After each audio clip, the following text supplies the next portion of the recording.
कार्यक्रम अन्नदाता सुनिए सारे बाण भाइयों ने विनोद भाई की राम राम।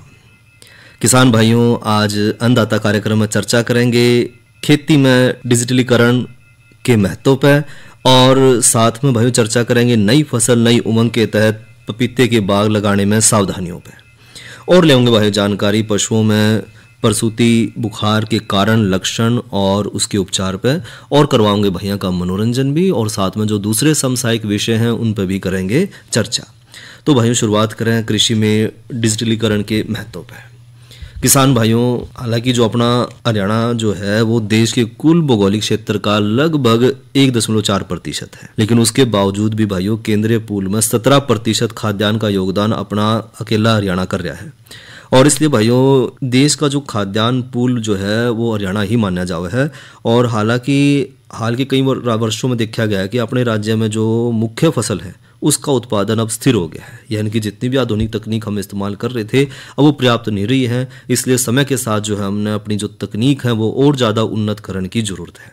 और उसी उद्देश्य के लिए हरियाणा स्मार्ट खेती की अवधारणा को अपनाया जा रहा है।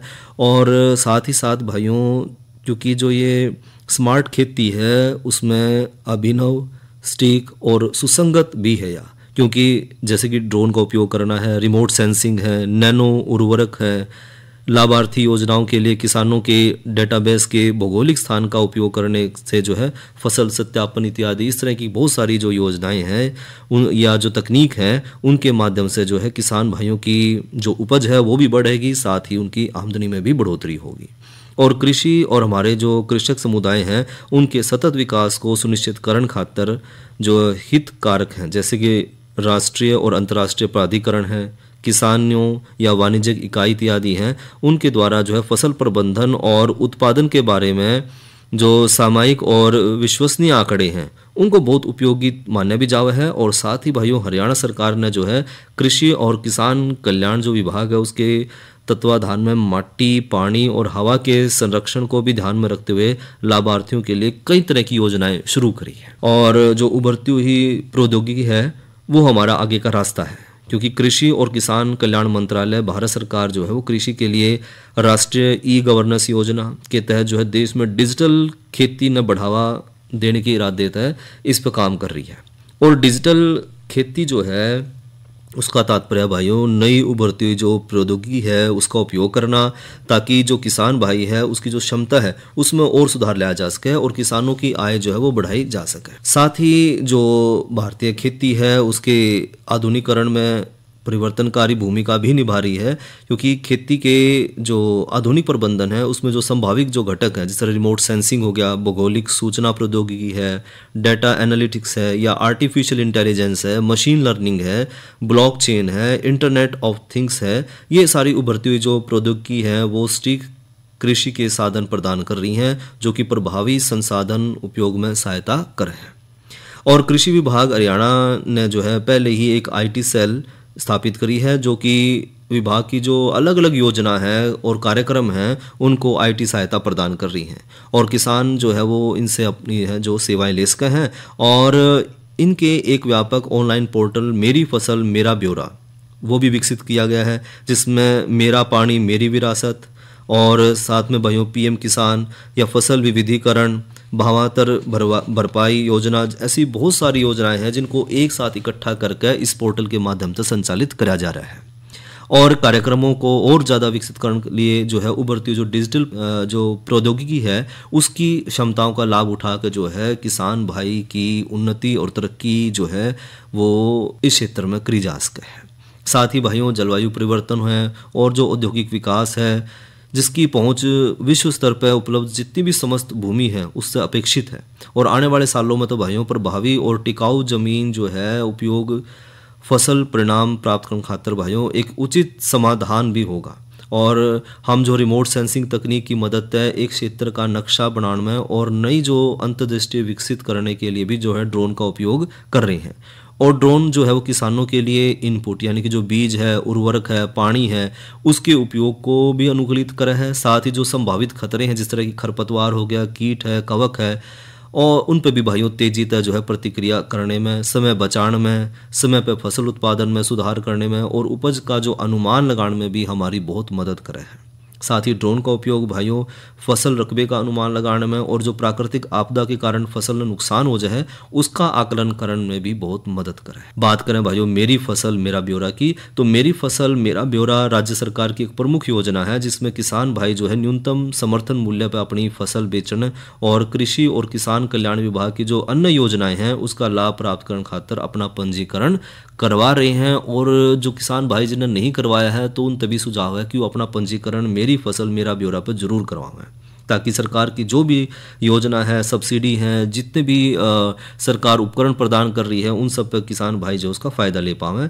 और भाइयों अब ये जो पोर्टल है वो मेरा पानी मेरी विरासत, धान की सीधी बिजाई, बाजरा प्रतिस्थापन है या भावांतर भराई है, इस तरह की योजनाएं और जो उत्तम बीज सहित लगभग सभी लाभों को भी प्रदान करने के लिए एक अकेला मंच बनता जाने लग रहा है।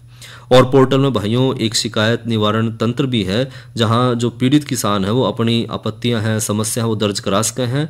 क्योंकि भाइयों पोर्टल जो है वो ई खरीद से जुड़ा हुआ है, इसलिए किसान भाइयों को बिना किसी बिचौलिए के सीधे उनके बैंक खातों में MSP पर बिक्री के लिए जो है भुगतान भी कराया जावा है। साथ ही बात करें भाइयों जो भौगोलिक सूचना प्रणाली है, क्योंकि जो भू संस्थानिक जो प्रौद्योगिकी है वो कृषि संस्थानों और जो बुनियादी ढांचे हैं उनके मानचित्र, उनकी निगरानी करना, उनके प्रबंधन में एक महत्वपूर्ण तकनीक के रूप में भी उभर रही है।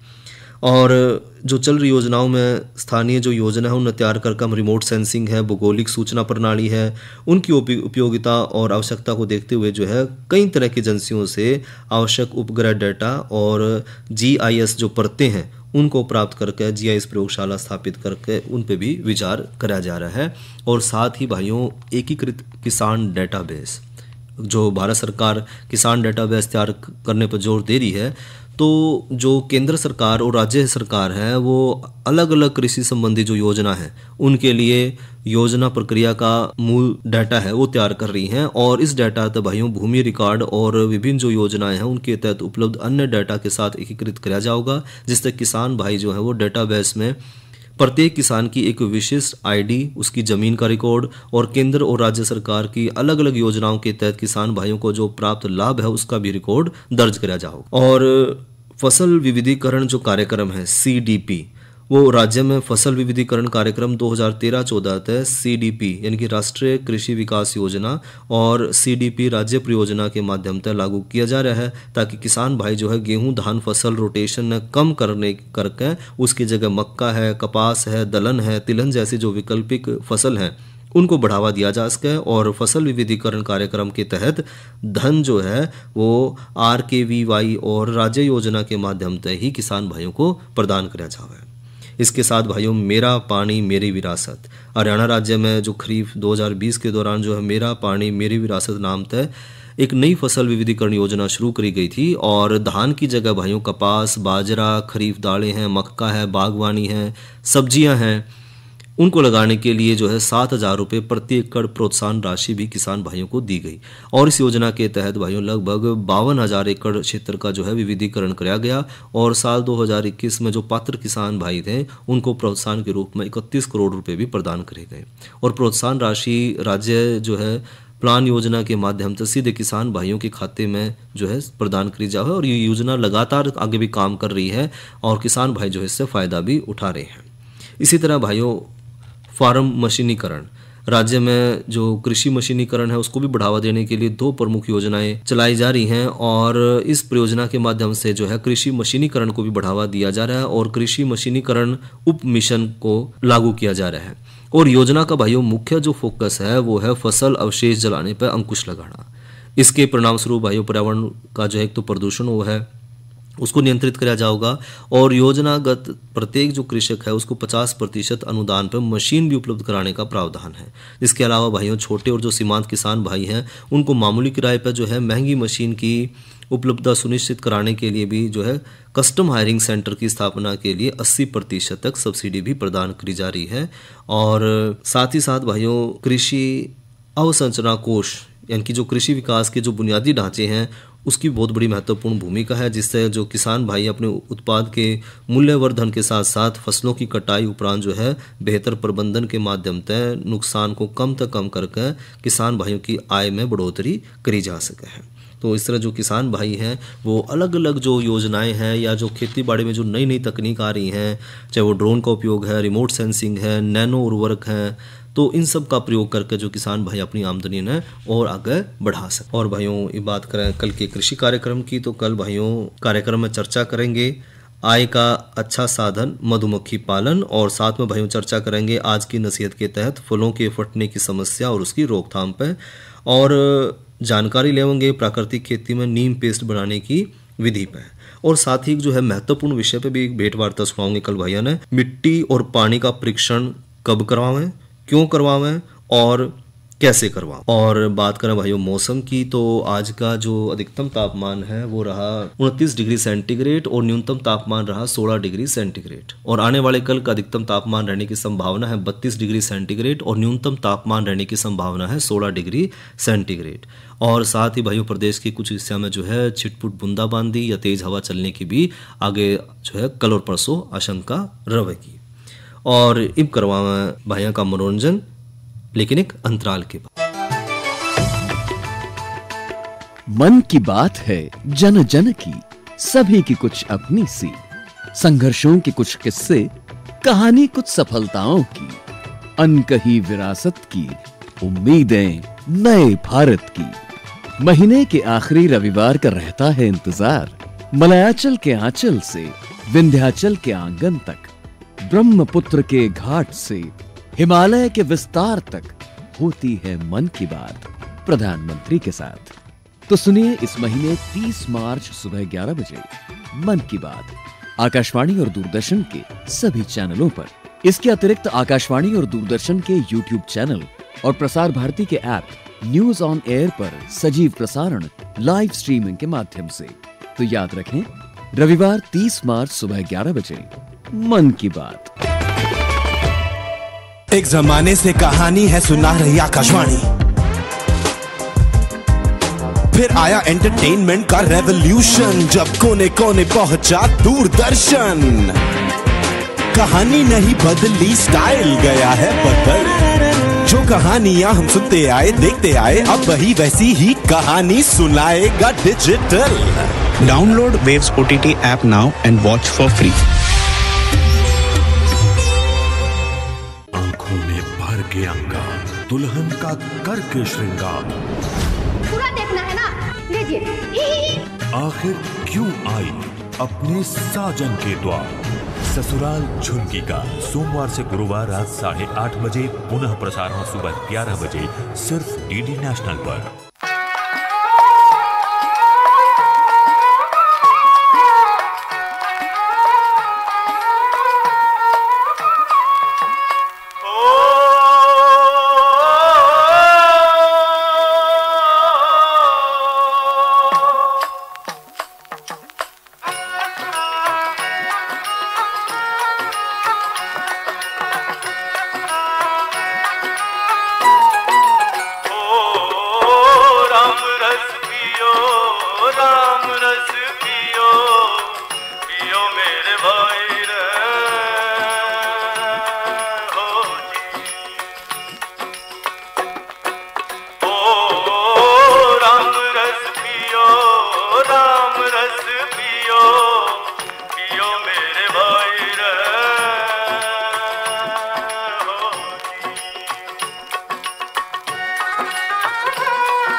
मेरा,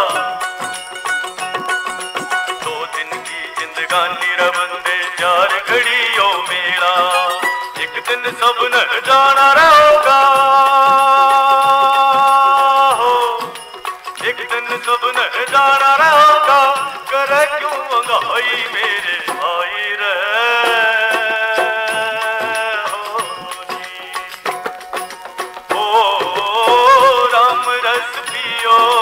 राम रस पियो, पियो मेरे भाई रे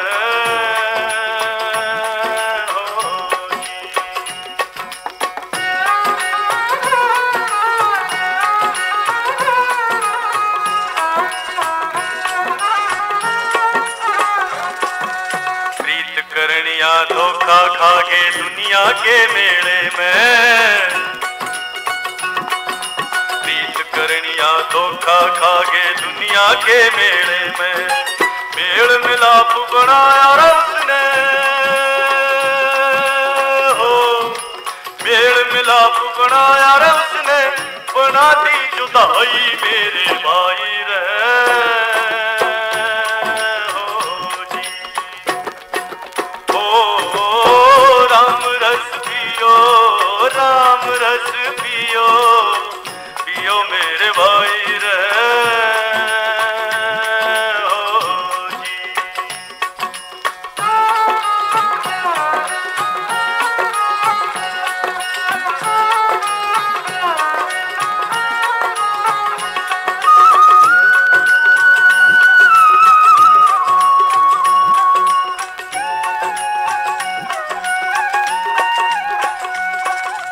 दीन धर्म तय हटिए मचना, एक दिन फल मिल जाएगा,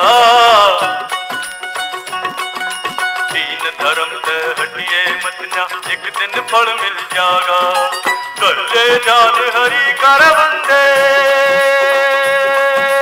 हो, कर ले जान हरि कर बंदे, करेगा सुनाई मेरे भाई रे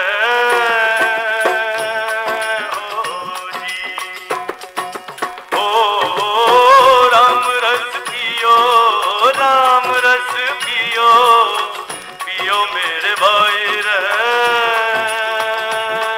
हो जी। ओ राम रस पियो, राम रस पियो, पियो मेरे भाई रे हो जी। और ये तो सुना भैया ने लोकगीत और फिल्म थी छैल गिला जांगी। और इब भाइयों करा चर्चा नई फसल नई उमंग के तहत पपीते के बाग लगाने में सावधानियों पे। किसान भाइयों, पपीते में विटामिन ए काफ़ी मात्रा में पाया जावा है, और जो इसका लाल रंग का जो गुद्दा है उसमें पपीते के अंदर लाइकोपिन नामक जो पदार्थ है वो काफ़ी मात्रा में पाया जावा है, और जो दूसरे पौष्टिक तत्व जिस तरह कार्बोहाइड्रेट है, प्रोटीन है, विटामिन सी है, और जो अन्य खनिज लवण है वो भी बहुत अच्छी मात्रा में पपीते में पाए जावे हैं। और इसके सेवन से भाइयों पाचन क्रिया ठीक रहा है, साथ ही आंतों या दमा है, निमोनिया है, या जो आँख के रोग है उसमें भी राहत मिला है। और इसमें पाए जाने वाले जो विटामिन ए और विटामिन सी है वो शरीर में कई तरह के रोग कीटाणु को पनपन भी नहीं देंगे। बात करें भाइयों पपीते के लिए जलवायु की, तो पपीते की खेती भाइयों शुष्क और अर्ध शुष्क जो क्षेत्र हैं उनमें करी जा सके हैं, और लेकिन हमने इस बात का ध्यान रखना है कि इन क्षेत्रों में पाला नहीं पड़ना चाहिए। सर्दी में पाड़े और गर्मी में तेज हवा का जो है पौधे पे बुरा असर देखने मिला है। इनकी जो पौधे की बढ़ोतरी है उसका जो फलन है वो अच्छी तरह से नहीं हो पाता, और साथ ही भाइयों जो पाड़ा और तेज हवा है उसके प्रति जो है बहुत ज़्यादा संवेदनशील हो है पपीता। बात करें मिट्टी की, तो भाइयों अच्छे जल निकास वाली जो रेतीली दोमट मिट्टी है इसके लिए सबसे अच्छी मानी जावा है, क्योंकि पपीते के पौधों की जो जड़ है और तने के समीप जो है पानी रुकने की स्थिति में भाइयों पौधे की जड़ और जो तना है वो सड़ने शुरू हो जाए, जिसके परिणाम स्वरूप जो है पौधा सूख जाए। और 6.5 से 7 जो pH मान वाली जो मिट्टी हो पपीते की खेती खातर सबसे बढ़िया मानी जावे है। उन्नत किस्म की बात करें तो भाइयों जो पपीते की उन्नत किस्म है वो है Washington, Coorg Honey, Pusa delicious, Pusa dwarf, और इसके अलावा भाइयों जो पूसा जायंट है, पूसा मेजेस्टी है, पंत पपीता 1 और सनराइज सोलो, ये उन्नत किस्में मानी जावा है। इसके अलावा जो नई किस्में आ रही है वो है अर्का सूर्या और अर्का प्रभात। और वाशिंगटन जो किस्म है उसकी बात करें तो भाई इसका जो पौधा है वो छोटे कद का और अधिक उपज देने वाला, नर पौधे की संख्या कम और फल बड़े, गुद्दा मुलायम, मिठा और खुशबूदार, साथ ही बीज की मात्रा कम इसमें लगा है। और यह जो किस्म है वो मधु बिंदु के नाम से भी जानी जावे है। कुर्घनी, इसमें भाइयों पौधे जो हैं ऊंचे कद के, लेकिन जो फल तने पर जो है कम ऊंचाई से ही जो है लगने शुरू हो जाए हैं। पौधे में नर और मादा दोनों फूल आवे हैं और फल बड़े आकार के, गुद्दा मोटा, लेकिन जो हनी ड्यू है उससे वो थोड़ा सा कम मिठा हुआ है। पूसा डिलीशियस भाइयों, इसमें नर और मादा फूल एक ही पौधे पर लगे हैं और फल पौधे लगाने के लगभग 250 दिन के अंदर अंदर जो है अगले शुरू हो जाए और फल जो है मध्य आकार के, गुद्दा गहरा नारंगी रंग का और अच्छे स्वाद वाला और खुशबूदार हुआ है। पूसा ड्वार्फ, यह जो किस्म है इसमें नर और मादा फूल अलग अलग पौधे पर लगे हैं और पौधा बहुत छोटे कद का हुआ है। तने की जो केवल 1 फुट ऊंचाई से ही जो है फल लगना शुरू हो जाए है। और पूसा जो नन्ना है या जो है किस्म जो है एक पपीते की बोनी किस्म है भाइयों, और इसमें 30 से 35 सेंटीमीटर जमीन की जो सतह तय फल लगना शुरू हो जाए है। और यह किस्म भाइयों गृह वाटिका या जो गमले हैं उसमें लगाने वाली जो है एक उपयुक्त किस्म मानी जावे है। और पौध तैयार करने का जो तरीका है भाइयों, एक तो जो पपीते की जो पौध है उन हम क्यारिया में या फिर जो पॉलीथीन की जो थैली है उनमें भी तैयार कर सके हैं। और पपीते के पौधे भाइयों बीज द्वारा तैयार करे जाए हैं तो 120 ग्राम की जो पौध है जो कि 40 वर्ग मीटर में लगाई जा सके, 1 एकड़ में जो है रोपण के लिए पर्याप्त मानी जावे है। और अप्रैल महीने में भाइयों बीज की जो क्यारियां हैं उन्हें लगा लें बीज ने क्यारी में। और बीज लगाने तय पहला है भाइयों 1 क्विंटल गोबर की खाद 1 एकड़ के हिसाब से, एक क्विंटल जो गोबर की खाद है वो प्रति 40 वर्ग मीटर के हिसाब से डालनी है। और बीज का भाइयों उपचार जो है 3 ग्राम कैप्टान प्रति किलोग्राम बीज के हिसाब से हमने करना है। और बीज ने भाइयों 15 सेंटीमीटर की दूरी पर 2 सेंटीमीटर गहरा लगावें और फवारे से सिंचाई करें। और नर्सरी में भाइयों आर्द्र गलन रोग से बचाव खातर 200 ग्राम कैप्टान 100 लीटर पानी में घोल कर फवारे तो उसकी सिंचाई करें। और साथ ही साथ भाइयों जरूरत पड़ने पर जो है 1 हफ्ते के बाद इसने दोहरावें। और जो नर्सरी है भाइयों वो मई जून महीने तक जो है रोपण खातर तैयार हो जाएगी। खेत की तैयारी भाई हमने करनी है। एक तो पहला जो है मिट्टी पलटन वाला जो हल है उससे जुताई 2-3 बार करें और कल्टीवेटर या जो है उससे जुताई करनी चाहिए ताकि जो मिट्टी है वो भुरभुरी हो जाए और समतल हो जाए। फिर उसके बाद भाइयों पूरी तरह तक तैयार जो खेत है उसमें 45 सेंटीमीटर लंबा, 45 सेंटीमीटर चौड़ा और 45 सेंटीमीटर गड्ढे, जो आकार के गड्ढे हैं वो 2-2 मीटर की जो दूरी है उस पर रोपाई के 15 दिन पहला जो है खोद लें। और हर एक गड्ढे में जो है 20 किलोग्राम गोबर की जो है पकी हुई जो खाद है, 1 किलोग्राम नीम की जो खड़ी है और 1 किलोग्राम अड्डी का जो चूर्ण है वो मिट्टी में मिलाकर गड्ढे में भर दें। पौधे की जो छटाई हमने करनी है तो जब पौधे में भाइयों फूल आ जाए तब उसमें जो है नर पौधे को निकाल लें और केवल 10% नर पौधे ही रखें तो सारे खेत में जो है अलग अलग जगह पे हो जाएंगे। दूसरा हमने भाई पाले से बचाव करना है। खाद और उर्वरक की बात करें तो 250 ग्राम नाइट्रोजन, 250 ग्राम फास्फोरस और 250 ग्राम हमने पोटाश हर साल जो है 3 से 4 भागों में बराबर बांट कर देना है। और इसके अतिरिक्त भाइयों 20 किलोग्राम जो है गोबर की खाद भी हम प्रति पौधा दे सके हैं। और खाद भाइयों जो तना है उससे 35 से 40 सेंटीमीटर की दूरी पर चारों तरफ उसमें हम डालते हैं। और गर्मियों में भाइयों हफ्ते में 1 बार सिंचाई करें और सर्दियों में भाइयों 2 हफ्ते में 1 बार सिंचाई करें। और सिंचाई इस तरह करें कि जो पानी है वो सीधा तने के संपर्क में ना आवे। इनकी ड्रिप जो पद्धति है उसके द्वारा सिंचाई करने तक पानी की बचत भी होगी और किसान भाइयों ने जो बागवानी कर रहे हैं भाई उनमें जो है फल भी ज़्यादा मिलेगा। और अब बात करें भाइयों पशुओं में प्रसूति बुखार के कारण लक्षण के बारे में। पहले बात करें भाइयों कारण की। ज़्यादातर जो दूध देने वाली गाय है या जो भैंस है उनमें ये रोग ज़्यादा हुआ है और ये रोग जो है ब्याह के कुछ घंटे से लेकर 2 से 3 दिन तक ही जो है ज़्यादा इसका प्रकोप देखा जाता है। और इसका भाइयों कारण है कि जो खून में कैल्शियम की मात्रा जो है उसमें कमी होना और साथ ही भाइयों यह कमी जो है दूध में कैल्शियम की अधिक मात्रा निकलने के कारण हो जाए है। और दुग्ध ज्वर के प्रति भाइयों जो कई बार तो जो है जन्मजात भी हो जाए बीमारी, क्योंकि ये रोग भाइयों कतिपय नस्लों के जो या जो उनकी कुल है उसमें ज़्यादा देखा जावा है। और पहले ब्यात के एक में जो है बहुत सारे जो है ऐसे पशु हैं जिनके अंदर तक कैल्शियम की मात्रा बहुत ज़्यादा निकल जाए और दूसरे ब्यात में इसकी जो है सीमित प्रकोप देखा जावा है। और तीसरे और चौथे ब्यात में जब दूध की मात्रा जो है ज़्यादा हो जाए तो ये रोग जो है ज़्यादा बढ़ जाए। और साथ ही एक बार हो जाने वाले होने पर जो है अगले ब्यात में होने का इसका डर बना रहा है। लक्षण की बात करें तो भाइयों शुरू में तो पशु जो है उत्तेजित दिखाई देगा, कांपेगा और चलते समय वो लड़खड़ाओगा, नाड़ी तेज हो जाएगी और साथ ही भाइयों सांस के साथ साथ जो है कोख भी जो है ऊपर नीचे होनी शुरू हो जाए, दूध की मात्रा जो है पशु में कम हो जाए और पशु जो है जुगाली करना बंद कर दे। साथ ही भाइयों यह अवस्था जो है बहुत थोड़े समय के लिए रहा है और उसके बाद जो है दूसरे जो स्पष्ट लक्षण इसमें साफ साफ दिखाई देने शुरू हो जाए हैं। आंखें जो है वो मूंदी मूंदी सी रहने लग जाए, पशु जो है वो निस्तेज हो जाए। साथ ही पशु में जो है जो क्रियाकलाप उसके वो शांत से हो जाए हैं, ढीला जो है पशु बिल्कुल, और जो मुंह है वो शुष्क हो जाए, तापमान आमतौर पर सामान्य तक कम हो जाए, पशु बैठा रहा है, उठने की चेष्टा वो करदा नहीं, यानी कि उसमें कमजोरी आ जाए। और साथ ही साथ भाइयों अगर वो उठकर चलने की कोशिश भी करे तो लड़खड़ा कर फिर गिर जाए। बैठा रहने पर उसमें सिर और गर्दन वो मोड़ कर अपनी छाती पर लगा कर बैठा रहे और साथ ही साथ भाई कुछ समय के लिए जो है वो उसका जो मलमूत्र है वो भी बंद हो जाए और पशु गोबर करने के लिए जो है जोर लगाव है, लेकिन गोबर बाहर नहीं आ पाता। अगर समय पर उपचार ना करवाया जाओ तो जो है पशु को जो है गंभीर अवस्था में भी जा सके है और पशु बेहोश भी हो सके है। तो इसलिए जो है समय पर इसका उपचार या इलाज कराना बहुत ज़रूरी है। इलाज और रोकथाम हमने किस तरह करनी है? जिन गाय और भैंसों में पिछले ब्यात में ये रोग आ लिया है उन पशुओं को भाइयों ब्याणते जो है 8-10 दिन पहले विटामिन डी और खनिज मिश्रण जो है वो खिलाना जरूरी है ताकि रोग प्रतिरोधक क्षमता उनकी बढ़े। साथ ही साथ भाइयों ब्याणते पहले जो है यदि पशु को गेहूं का छानस 6 से 7 दिनों तक लगातार खिलाया जाए तो ब्याणे के बाद जो है इस रोग के होने की संभावना कम हो जाए।